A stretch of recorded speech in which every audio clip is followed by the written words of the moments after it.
Hey, IOStax here. The title may sound a bit stupid, but please give me a chance to explain. If you clicked on this video, then chances are you want to get better at Overwatch. You want to do everything possible to win your games and perfect your gameplay. You want to have a plan for whatever the enemy team throws at you. Being versatile and prepared for those situations is what makes a good player, right? Well, sadly, a lot of players are hindering their progress by asking the wrong questions or thinking about topics that, quite frankly, don't matter. I want to give a recent example. Someone joined my Discord server and asked the following question. What do you think is a good accuracy percentage for McCree? Now, apparently he already got the answer 54% by IDDQD himself, but he wanted to ask in my Discord just to be sure. While 54% sure is a pretty good accuracy for McCree depending on the situation, of course, that's not what's interesting here. I want to talk about the quality of the question itself. As a player wanting to improve, you always want to think about things that will lead you to winning more games. Good players win games, so winning games makes you a good player. So ask yourself the question, could getting the answer to this question possibly win me a game ever? Whenever you think about something, whenever you watch a YouTube video, whenever you go to someone like me and ask a question, ask yourself, is there any possibility that this would win me a game in the future? Let's look at some examples. What's a good accuracy with character X? Do you think knowing this will ever help you win a game? What happens if your accuracy is lower than that value?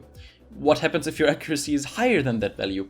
Will you just stop practicing your aim?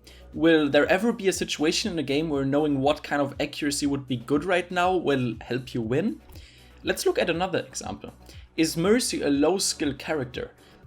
It doesn't matter if she is or not. Will this piece of knowledge ever help you win a game? Can you imagine winning a game and telling yourself, oh boy, good thing I knew that Mercy is a low-skill character, I wouldn't have done this game otherwise? Probably not. How much extra movement speed do Genji and Tracer have? This one is a classic. Theory crafting to insanity. It doesn't matter if character X deals 44.4 or 44.5 damage per frame. It won't ever matter, and I am 100% sure that pros will laugh at you for wasting your time on these questions. This is a video game, not a college major. Don't overcomplicate everything. How about when is the best time to queue? Do you think you will ever win a game and tell yourself, oh boy, if I would have queued 5 hours earlier, I sure as heck wouldn't have won this game? Or let's go to a very popular question. Is Sombra a second support or a third DPS? Now again, I don't really want to go into the specifics here, but do you really think that this will matter? Ever? Is Hanzo's scatter arrow a luck-based no-skill ability? I don't know, maybe not. I don't have the answer to that question, because I don't need it. I never died and asked myself, oh man, was that luck or not? I asked myself, could I have stood somewhere else to not die here? I hope you get the picture. Now keep in mind, just casually chatting and contemplating some fun topics is completely fine, but this is for the players who want to improve as fast as possible. This is for those who don't want to chill in silver for the next 3 seasons. This is for those who dream of playing in the Overwatch League one day. Stop asking questions that won't ever win you a single game.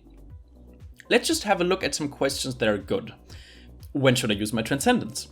This is a good question. Knowing, for example, that it's a good idea to use it offensively since it charges so quickly anyways can definitely win you some teamfights that you would have lost if you saved your ultimate for an enemy push. How can I deal with Genjis and Ana? This is another good question. Learning how to properly use your cooldowns and how techniques like quickscoping can help you win fights against Genji as Ana will win you games.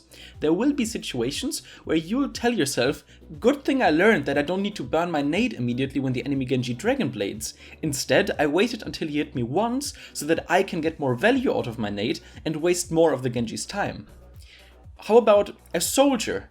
Is it a good idea to position myself with the supports, or is it better if I go to the high ground alone? Again, this is an excellent question.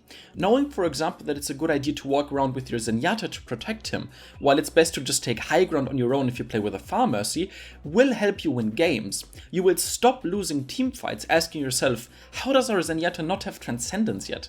once you start protecting him, something that you may not have figured out on your own. So let's just conclude this. If it is your #1 priority to just get as good at the game as possible, stop wasting your time talking and theory crafting about things that don't matter. Watch your own gameplay, look for moments where you have no idea what you should have done differently, ask concrete questions. How could I have avoided dying here? Did I waste my ability here? Was this character the right pick? Those are questions that will lead you to becoming a Grandmaster. Asking, should Mercy get an E ability, will make you fall behind. It doesn't matter if you play for 30 hours every week, if you spend 15 of those watching pro streams and tournaments while spamming my Discord asking why you lose more SR than you gain. You won't get anywhere at all. There are no stupid questions, but there are useless ones. My name is Aerostax, and I'd like to thank you for learning.